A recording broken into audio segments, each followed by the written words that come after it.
ಅಂಜನ್ 2020ರಲ್ಲಿ ಕರಗ ಮಾಡಿರೋದು ಮುಜರಾಯಿ ಅವರು ಲೆಕ್ಕಾಚಾರ ಇಟ್ಟಿರೋದು ಇಡೀ ಜನಾಂಗಕ್ಕೆ ಗೊತ್ತು. 2020ರಲ್ಲಿ ಮುಜರಾಯಿ ಅವರು ಕರಗ ಮಾಡಿರೋದು. ನಾವು ಚಾಕರಿದಾರರು ಅವ್ರ ಕೈಯಲ್ಲಿ ಆಗಲ್ಲ ಅಂತ ನಾವು ಜೊತೆ ನಿಂತ್ಕೊಂಡ್ರಿ, ಲೆಕ್ಕಾಚಾರಕ್ಕೆ ನಾವು ನಿಂತ್ಕೊಂಡಿಲ್ಲ. ಆದ್ರೆ 2000 ಪಾಪ ನೀನ್ ಕರಗ ಮಾಡಿಲ್ಲ ಅಂಜನ್, ಇನ್ನೊಂದ್ಸಲ ತಿಳ್ಕೊ, ಜನಾಂಗಕ್ಕೆ ರಾಂಗ್ ಮೆಸೇಜ್ ಕೊಡ್ಬೇಡ.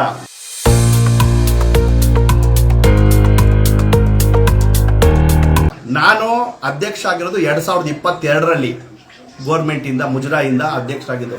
2022ರಿಂದ ನನ್ನ ರೆಕಾರ್ಡ್ಗಳು ಸೋಷಿಯಲ್ ಮೀಡಿಯಾ ಫೇಸ್ಬುಕ್ ಅಲ್ಲಿ ಇಟ್ಟಿದ್ದೀನಿ. ಪ್ರತಿಯೊಬ್ಬರಿಗೂ ಗೊತ್ತು, ದೇವಸ್ಥಾನಕ್ಕೆ ಏನ್ ಬರುತ್ತೆ ಏನ್ ಹೋಗುತ್ತೆ ಅಂತ. ನೋಡೋ, ಎಲ್ಲ ಆಡಿಟಿಂಗ್ ಮಾಡಿ ಹೆಂಗಿಟ್ಟಿದ್ದೀನಿ ಅಂಜನ್.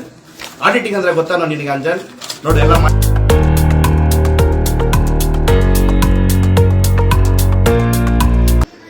ನಮಸ್ಕಾರ ಎಲ್ರಿಗೂ. ನಿಮ್ಗೆ ಗೊತ್ತು, ನನ್ನ ಸಬ್ಜೆಕ್ಟ್ ಇದ್ರೆ ಡಾಕ್ಯುಮೆಂಟ್ಸ್ ಇದ್ರೇ ವಿಡಿಯೋ ಬರೋದು. ಮತ್ತು ಪ್ರತಿಯೊಂದು ವಿಷಯ ಎಲ್ರಿಗೂ ತಿಳಿಸ್ತೀನಿ, ನಮ್ಮ ವನಿಕುಲ ಜನಾಂಗಕ್ಕೆ ತಿಳಿಸ್ತೀನಿ. ಈಗ ಅಂಜನ್ ಅನ್ನೋನ ಹತ್ರ ತುಂಬ ದಿವಸ ಆದಮೇಲೆ ಮಾರ್ಕೆಟ್ ಅಂಜನ್ ಅನ್ನೋ ಹತ್ರ ಒಂದು ವಿಡಿಯೋ ಬಿಡಿಸಿದ್ದಾರೆ. ಸತೀಶ 3 ಲಕ್ಷ ಕೇಳ್ದ 2020ರಲ್ಲಿ ಲಾಕ್ಡೌನ್ ಟೈಮಲ್ಲಿ 3 ಲಕ್ಷ ಕೇಳ್ದ ಅಂತ ಇವಾಗ ಒಂದು ವಿಡಿಯೋ ಬಿಡಿಸಿದ್ದಾರೆ.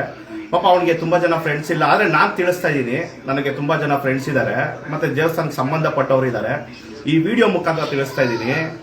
ಅಂಜನ್ 2020ರಲ್ಲಿ ಕರಗ ಮಾಡಿರೋದು ಮುಜರಾಯಿ ಅವರು ಲೆಕ್ಕಾಚಾರ ಇಟ್ಟಿರೋದು ಇಡೀ ಜನಾಂಗಕ್ಕೆ ಗೊತ್ತು. 2020ರಲ್ಲಿ ಮುಜರಾಯಿ ಅವರು ಕರಗ ಮಾಡಿರೋದು. ನಾವು ಚಾಕರಿದಾರರು ಅವ್ರ ಕೈಯಲ್ಲಿ ಆಗಲ್ಲ ಅಂತ ನಾವು ಜೊತೆ ನಿಂತ್ಕೊಂಡ್ರಿ, ಲೆಕ್ಕಾಚಾರಕ್ಕೆ ನಾವು ನಿಂತ್ಕೊಂಡಿಲ್ಲ. ಆದ್ರೆ 2000 ಪಾಪ ನೀನ್ ಕರಗ ಮಾಡಿಲ್ಲ ಅಂಜನ್, ಇನ್ನೊಂದ್ಸಲ ತಿಳ್ಕೊ, ಜನಾಂಗಕ್ಕೆ ರಾಂಗ್ ಮೆಸೇಜ್ ಕೊಡ್ಬೇಡ. 2020ರಲ್ಲಿ ನೀನ್ ಬಂದು ನಿಂತ್ಕೊಂಡು ಮಾಡಿಲ್ಲ.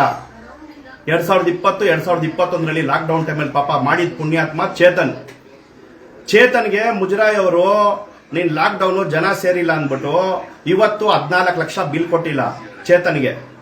ಅವನ್ ಕಷ್ಟಪಟ್ಟು ಮಾಡಿರೋದು. ತುಂಬಾ ದಿವಸ ಓಡಾಡಿದ್ರಿ. ಆಮೇಲೆ ವಿಧಾನಸೌಧ ಸ್ಟೇಷನ್ ನಲ್ಲಿ AC ಅವರು ಬಿಲ್ ಮಾಡ್ಕೊಂಡ್ರು ಅಂತ ನಾನು ಚೇತನೆ ಖುದ್ದಾಗಿ ಹೋಗಿ ಕಂಪ್ಲೇಂಟ್ ಮಾಡ್ತೀರಿ. AC ನ ಜೈಲಿಗೆ ಕಳಿಸ್ತಾರೆ. ಅರ್ಥ ಮಾಡ್ಕೊಳ್ಳೋ, ಕಾನೂನು ತಿಳ್ಕೊ. ಫಸ್ಟ್ ನಿನಗೆ ಕುಡಿಸ್ಬಿಟ್ಟು ವಿಡಿಯೋ ಮಾಡಿಸ್ತಾ ಇದಾರೆ ಅಂಜನ್, ಕುಡಿಸ್ಬಿಟ್ಟು ವಿಡಿಯೋ ಮಾಡಿಸ್ತಾ ಇದಾರಲ್ಲ, ಅವ್ರಿಗೆ ಹೇಳು ನನ್ನ ಹತ್ರ ಡಾಕ್ಯುಮೆಂಟ್ಸ್ ಇಲ್ಲ, ನನಗೆ ಹೇಳಕ್ಕಾಗಲ್ಲ, ಮಾತಾಡಕ್ಕಾಗಲ್ಲ ಅಂತ ಅವ್ರಿಗೆ ವಿಡಿಯೋ ಮಾಡಿಸೋರ್ಗೆ ಹೇಳು. ಇಲ್ಲಾಂದ್ರೆ ಡಾಕ್ಯುಮೆಂಟ್ಸ್ ಕೇಳು, ನಾನು ಕೊಡ್ತೀನಿ. ನೋಡು, ಮನೆ ತುಂಬಾ ಬರೀ ಡಾಕ್ಯುಮೆಂಟ್ಸೇ ಇಟ್ಕೊಂಡಿದ್ದೀನಿ ದೇವಸ್ಥಾನದ್ದು. ಯಾಕೆ ಹೇಳು? ನಾನೊಂದು ವಿಷಯ ಮಾತಾಡ್ತೀನಿ ಅಂದ್ರೆ ಸಬ್ಜೆಕ್ಟು ಮತ್ತೆ ಡಾಕ್ಯುಮೆಂಟ್ಸ್ ಇಲ್ದಿರ ಮಾತಾಡಲ್ಲ. ಮತ್ತೆ ನಾನು ಇಟ್ಟಿರೋ ತರ ಲೆಕ್ಕಾಚಾರ ಯಾರು ಇಡಕ್ಕೂ ಚಾನ್ಸ್ ಇಲ್ಲ. ಇಲ್ಲಾಂದ್ರೆ ಮುಜರಾಯಿ ಅವ್ರನ್ನೆಲ್ಲ ಎದುರಾಕೊಳ್ಳಕ್ಕಾಗಲ್ಲ. ಗೊತ್ತಾಯ್ತಾ? 2019ನಲ್ಲಿ ನನಗಿಂತ ಮುಂಚೆ ಅಧ್ಯಕ್ಷರಾಗಿರೋರು ಆಗ್ಲೇ 1,02,00,000 ಬಿಲ್ ಮಾಡಿರೋದು. 2020-21 ಕೋವಿಡ್ ಇರುತ್ತೆ, ಮುಜರಾಯಿ ಅವ್ರು ತಗೊಳ್ತಾರೆ, ದೇವಸ್ಥಾನ ನಡೆಸ್ತೀನಿ ಅಂತ ಅವ್ರ ಕೈಲಿ ಆಗಲ್ಲ, ಕರಗ ಒಂದ್ ದಿವಸ ಸ್ಟಾಪ್ ಆಗುತ್ತೆ. ಆಗ ನೀವು ಲೆಕ್ಕಾಚಾರ ಎಲ್ಲ ನೋಡ್ಕೊಳ್ಳಿ, ನಾವು ಕರಗ ನಡೆಸ್ತೀರಿ ಅಂತೇಳಿ ನಾವು ನಿಂತ್ಕೊಂಡು ನಮ್ಮ ಮೇಲೆ ಒಂದು FIR ಹಾಕಿಸ್ಕೊಂಡು 4 ಜನದಲ್ಲಿ ಕರಗ ಮಾಡ್ತೀರಂತ 20 ಜನ 25 ಜನದಲ್ಲಿ ಕರಗ ಮಾಡಿಸ್ತೀರಿ. ಇದು ಜನಾಂಗಕ್ಕೂ ಗೊತ್ತು. ಇವ್ನು ಅಂಜನ್ಗೆ ಕುಡಿಸ್ಬಿಟ್ಟು ವಿಡಿಯೋ ಮಾಡಿಸ್ತಾ ಇದಾರಲ್ಲ, ಅವ್ರಿಗೆ ಗೊತ್ತಿಲ್ಲ ಅನ್ಸುತ್ತೆ.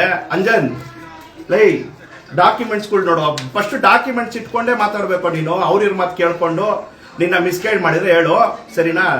ನೀನು ಮಾರ್ಕೆಟ್ ಅಲ್ಲಿ 100 ರೂಪಾಯಿ 200 ರೂಪಾಯಿ ಕೇಳೋ ಚಿಲ್ಡ್ರನ್ ನನ್ನ ಮಗ, ಅವ್ರ ಹತ್ರ ಕೇಳ್ಕೊಂಡು ನೀನ್ ಎಣ್ಣೆ ಹೊಡೆಯೋನು. ನಿನ್ಗೆ ಯಾರನ್ನ ಟೆಂಡರ್ ಕೊಡಕ್ಕಾಗುತ್ತಾನೋ ನಾವು ದೇವಸ್ಥಾನದ್ದು ಲಕ್ಷಾಂತರ ರೂಪಾಯಿ? ಯಾಕೆ ಹೇಳು? ನೀನು ಬಂದಿದ್ದೆ, ನಿನ್ನ 2 ಸಲ ಓಡಿಸಿದೆ ನಾನು. ನೀನು ಬರೋದಕ್ಕೆ ಮುಂಚೆನೆ ಅಡ್ವಾನ್ಸ್ ಕೇಳ್ತೀಯ. ಟೆಂಡರ್ ಕೊಡ್ಬಿಟ್ಟು ನೀನು ಅರ್ಧದಲ್ಲಿ ಎದ್ದೋದವನು, ಬರೋದಕ್ಕೆ ಮುಂಚೆನೆ ಅಡ್ವಾನ್ಸ್ ಕೇಳ್ದವನು. ಪಾಪ ಪುಣ್ಯಾತ್ಮ ನಮ್ಮ ಜನಾಂಗದವನು, ವನ್ನಿಕುಲ ಕ್ಷತ್ರಿಯದವನು ಚೇತನ್ನು 14 ಲಕ್ಷ ಕಳ್ಕೊಂಡ ಲಾಕ್ಡೌನ್ ಅಲ್ಲಿ. 2021ರಲ್ಲಿ 14 ಲಕ್ಷ ಕಳ್ಕೊಂಡಿದ್ದು ಚೇತನ್ನು. ನೀನಲ್ಲ, ನೀನು ಅವನ ಜೊತೆಯಲ್ಲಿ ಅವನ್ನ ಇಲ್ದಿದ್ ಸಲ್ದಿದ್ದಲ್ಲ ಊರೆಲ್ಲ ಹೇಳ್ಕೊಂಬಂದಿ. ನೀನು ಅವನ ಹತ್ರ 100 ರೂಪಾಯಿ 200 ರೂಪಾಯಿ ಕೇಳ್ಕೊಂಡಿದ್ದವನು. ಮತ್ತೆ ಮಾರ್ಕೆಟ್ ಅಲ್ಲೆಲ್ಲ 200 ರೂಪಾಯಿ 300 ರೂಪಾಯಿ ಕೇಳ್ಕೊಂಡು ಎಣ್ಣೆ ಹೊಡೆಯವನು. 3 ಲಕ್ಷ ಲಂಚ ಕೊಡೋ ತರ ಇದೆಯೋ ನೀನು? ಹೇಳಕ್ಕನ ಒಂದು ಮಿತಿ ಇದೆಯೋ? ಇಲ್ಲ ಹೇಳು. ಇಲ್ಲ ನನ್ನ ಹತ್ರ ಬಂದು ಡಾಕ್ಯುಮೆಂಟ್ಸ್ ಕೇಳು. ಸತೀಶ 2021ರಲ್ಲಿ ನನಗೆ ಡಾಕ್ಯುಮೆಂಟ್ಸ್ ಕೊಡು, ನನಗೆ ಎಣ್ಣೆ ಓಡಿಸಿದ್ದಾರೆ, ನಾನು ಅವ್ರ ಹೇಳೋದಕ್ಕೆ ನನಗೇನು ಸಿಗ್ತಾ ಇಲ್ಲ, ಡಾಕ್ಯುಮೆಂಟ್ಸ್ ಹೇಳು, ನಾನು ಕೊಡ್ತೀನಿ, ಸರಿನಾ? ಒಂದು ಸಬ್ಜೆಕ್ಟ್ ತಗೊಂಡ್ರೆ ಒಂದು ಅರ್ಥ ಆಗೋ ಥರ ಹೇಳು, ಪರವಾಗಿಲ್ಲ. ನೀನಾದ್ರೂ ಮಾತಾಡಕ್ ಮುಂದೆ ಬಂದಲ್ಲ, ಖುಷಿ ಆಯ್ತು ನನಗೆ. ಯಾಕಂದ್ರೆ ನನಗೆ ಬಂದ್ರೆ ತಾನೆ ನಾನು ಎಲ್ಲಾನು ಕೊಡೋದಕ್ಕೆ ಹೇಳೋದಕ್ಕೆ, ಇಲ್ವಾ? ನಿನಗೆ ಯಾರನ್ನ ಬಂದ್ರೆ ನಾನು ಹೇಳ್ಬೋದು, ಬಂದಿಲ್ಲ ಅಂದ್ರೆ ನಾನು ಹೆಂಗೆ ಹೇಳಕ್ಕಾಗುತ್ತೆ? ನಾನು 2022ಕ್ಕೆ ಬಂದ್ಮೇಲೆ ನಾನು ಇಟ್ಟಿರೋ ರೆಕಾರ್ಡ್ಸ್ಗಳು 2022 ನಾನು ಅಧ್ಯಕ್ಷ ಆಗಿರೋದು. ನೀನ್ ಹೇಳ್ದಲ್ಲ 2014ರಿಂದ 2020 ತನಕ ನಾನು ದೇವಸ್ಥಾನಕ್ಕೆ ಹೂವು ಕೊಟ್ಟಿದ್ದೀನಿ ಅಂದ್ಬಿಟ್ಟು. ನೀನು 2014ರಿಂದ 2014ರಲ್ಲಿ 2015ರಲ್ಲ ನಿಮ್ಮ ಗುರು ಇವಾಗ ವಿಡಿಯೋ ಮಾಡಿಸಿದಾರಲ್ಲ ನಿನಗೆ ಎಣ್ಣೆ ಹೊಡೆಸ್ಬಿಟ್ಟು PR ರಮೇಶ್ ಅವ್ರು ಮಾಡಿಸಿರೋ ವಿಡಿಯೋಗಳು ಕರ್ಗ ಮಾಡಿದಾಗ ಸರಿನಾ. ನಾನು ಅಧ್ಯಕ್ಷ ಆಗಿರೋದು 2022ರಲ್ಲಿ ಗೋರ್ಮೆಂಟಿಂದ ಮುಜರಾಯಿಂದ ಅಧ್ಯಕ್ಷ ಆಗಿದ್ದು. 2022ರಿಂದ ನನ್ನ ರೆಕಾರ್ಡ್ಗಳು ಸೋಷಿಯಲ್ ಮೀಡಿಯಾ ಫೇಸ್ಬುಕ್ ಅಲ್ಲಿ ಇಟ್ಟಿದ್ದೀನಿ. ಪ್ರತಿಯೊಬ್ಬರಿಗೂ ಗೊತ್ತು ದೇವಸ್ಥಾನಕ್ಕೆ ಏನ್ ಬರುತ್ತೆ ಏನ್ ಹೋಗುತ್ತೆ ಅಂತ. ನೋಡೋ ಎಲ್ಲ ಆಡಿಟಿಂಗ್ ಮಾಡಿ ಹೆಂಗಿಟ್ಟಿದ್ದೀನಿ ಅಂಜನ್. ಆಡಿಟಿಂಗ್ ಅಂದ್ರೆ ಗೊತ್ತಾ ನಿನಗೆ ಅಂಜನ್? ನೋಡು ಎಲ್ಲ ಮಾಡಿ ಹೆಂಗಿಟ್ಟಿದ್ದೀನಿ ನೋಡು ಫೈಲು. ಎಲ್ಲಿ ಬೇಕಾದ್ರೂ ಹೋಗಿ ಫೈಟ್ ಮಾಡ್ತೀನಿ. ಯಾಕೆ ಹೇಳು? ನಾವು ದೇವಸ್ಥಾನಕ್ಕೆ ಸೇವೆ ಸಲ್ಲಿಸಕ್ಕೆ ಬಂದಿರೋದು. ನಿಮ್ ತರ ಅಲ್ಲ ನಾವು. ಜನರಿಗೆ ನಮ್ಮ ವನ್ನಿಕುಲ ಕ್ಷತ್ರಿಯ ಜನ ಮತ್ತೆ ಅವ್ನು ತಿಗುಳ್ರು ಅಂದಂಗೆ ನಾನು ನಮ್ಮ ವನ್ನಿಕುಲ ಜನಕ್ಕೆ ಇವನೊಂದು ವಿಡಿಯೋ ಬಿಟ್ಟಿದ್ದ. ಆದ್ರೆ ಅದು ಅವನ ವಿಡಿಯೋದಲ್ಲಿ ತುಂಬಾ ಜನ ಫ್ರೆಂಡ್ಸ್ ಇಲ್ಲ, ಮೆಸೇಜ್ ಹೋಗಲ್ಲ ಅಂತ ನಾನೇ ತಿಳಿಸಿದೀನಿ. ಇವನು ಅಂಜನ್ ಅಂತ ಇದೀನಲ್ಲ, ಇವನು ಬೇರೆ ಯಾರು ಅಲ್ಲ. ಇವನು ಮಾರ್ಕೆಟ್ ಅಲ್ಲಿ ಹೂವ ಸುತ್ತವನು. ಇವನು ಸುಮಾರು ಸಲ ಟೆಂಡರ್ ಕೇಳ್ಕೊಂಡ್ ಬಂದ. ಆದ್ರೆ ಟೆಂಡರ್ ಕೂಗ್ತಾನೆ. ಇವನು ಯಾವುದೇ ದೇವಸ್ಥಾನಕ್ಕೆ ಕೆಲಸ ಮಾಡ್ತಾ ಇರ್ಲಿಲ್ಲ. ಇವನ್ಗೆ ನಾವು ಟೆಂಡರ್ ಕೊಡ್ತಾ ಇರ್ಲಿಲ್ಲ ದೇವಸ್ಥಾನದಿಂದ. ಯಾಕಂದ್ರೆ ಇವನು ಡೈಲಿ ಎಣ್ಣೆ ಪಾರ್ಟಿ. ಇವನ್ಗೆ ಎಲ್ಲಿಂದ ಟೆಂಡರ್ ಕೊಟ್ಟು ನಾವು ಇವನಿಂದ ಹೆಂಗ್ ಸುತ್ತೋದು? ಅದರಿಂದ ಲಕ್ಷಾಂತರ ರೂಪಾಯಿ ಟೆಂಡರ್ ಕೊಡಕ್ಕಾಗಲ್ಲ ಅಂತ ಇದ್ ಮಾಡಿದ್ರಿ. ಇವಾಗ ಅವ್ರಿಗೇನು ಹರ್ಕೊಳಕ್ ಆಗ್ತಲ್ಲ ಸ್ವಲ್ಪ ಜನಕ್ಕೆ. ಇವನ ಹತ್ರ ಒಂದು ವಿಡಿಯೋ ಮಾಡಿಸಿದ್ದಾರೆ. ನಾನು ರಿಪ್ಲೈನು ಕೊಡ್ತಾ ಇದ್ದೀನಿ. ಅವ್ನು ವಿಡಿಯೋ ಮಾಡಿದ್ದು ಖುಷಿನೇ ಆಯ್ತು. ಯಾಕಂದ್ರೆ ನನ್ಗೆ ರಿಪ್ಲೈ ಕೊಡಕ್ಕೆ ನನಗೆ ಏನಪ್ಪ ಯಾವಾಗಲೂ ಸತೀಶ ಬಂದು ದೇವಸ್ಥಾನದ್ದೇ ಮಾತಾಡ್ತಾನೆ ಅನ್ನೋದಕ್ಕೆ ಅವ್ನು ವಿಡಿಯೋ ಮಾಡಿದಕ್ಕೆ ಒಂದು ರಿಪ್ಲೈ ಕೊಟ್ಟೆ. ಯಾಕಂದ್ರೆ ಡಾಕ್ಯುಮೆಂಟ್ಸ್ ಹೆಂಗಿಟ್ಟಿದ್ದೀನಿ ನಾನು ಅನ್ನೋದು ಅವ್ನಿಗೆ ರಿಪ್ಲೈ ಕೊಟ್ಟೆ. ನೋಡಿ 2022 ಇಂದ ನಾನು ಏನೇನು ಮಾಡಿದ್ದೀನಿ, ಒಂದೊಂದು ಡಾಕ್ಯುಮೆಂಟ್ಸ್, ಒಂದೊಂದು ವೋಚರು ಪ್ರತಿಯೊಂದು ಇಟ್ಟಿದ್ದೀನಿ. ಅದರಿಂದ ಈ ಕಚೇರಿಗಳಿಗೆಲ್ಲ ತಲೆ ಕೆಡಿಸ್ಕೊಳ್ಳಲ್ಲ. ಅಂಜನ್ ನೀನ್ ಮಾಡಿದ್ದು ಒಳ್ಳೇದೇ ಆಯ್ತು. ಜನಾಂಗಕ್ಕೆ 2020 ಮತ್ತೆ ಲಾಕ್ ಡೌನ್ ಎಲ್ಲ ಇನ್ನೊಂದು ಮೆಸೇಜ್ ಹೋಯ್ತು.